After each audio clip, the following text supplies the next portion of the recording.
Patay ang tatlong pinaghinalaang pushers sa magkahiwalay na buy-bus operation sa Bulacan. Samantala, isang lalaki na umano'y sumuko na sa kampanya ng pamahalaan laban sa iligal na droga ang natagpuang patay sa Santa Rosa, Laguna kahapon.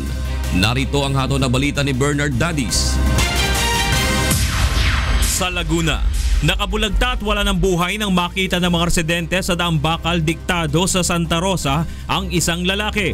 Ayon sa mga residente, nakarinig sila ng sunod-sunod na putok ng baril sa lugar kung saan natagpuan ang biktima na kinilalang si Marlon Mantes, 46 anyos.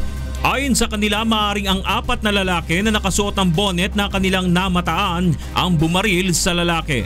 Ngayon yung apat doon. Ngayon, siguro ibig sabihin nila hindi ako naalis, kaya pinuntahan na ako.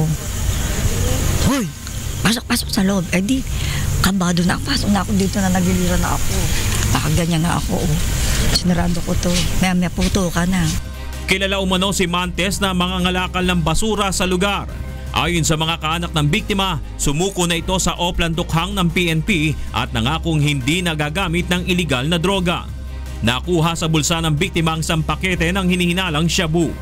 At sa Bulacan, patay ang dalawang drug pusher na kinilalang si Rodrigo Tubig alias Rod at si Gilberto Enriquez alias Ambo matapos umalong manlaban sa buy-bus operations ng PNP sa barangay Tambubong, Bocaue.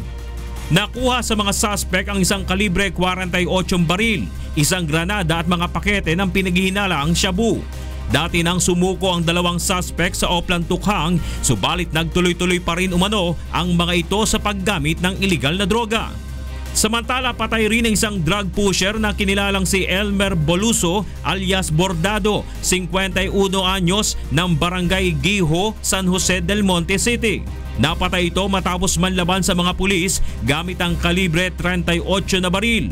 Ayon sa mga otoridad, kilalang drug den ang bahay ng suspect kung saan nakumpiska ang mga 6 na sachet ng hinihinalang shabu at mga drug paraphernalia. Tagal na ho. Ilang beses na nakulong eh. Sinabihan na ho na maglubay na para umayos na yung buhay. Ayaw pa rin. Yung nakaraan no, nagbebenta ako kaso lang hindi ko pa alam kung nagtutuloy-tuloy. Yun talagang sakit nun. Naging matigas yung ulo. Naaresto naman ng mga otoridad ang dalawang drug pusher sa isinagawang buy-bus sa Hagunoy. Kinilala mga suspect na sina Luciano Laderas alias Sunny at Romeo Baluyot alias Bobby. Nakuha sa mga suspect ang iba't ibang drug paraphernalias at pera na nagkakahalaga ng 80,000 pesos.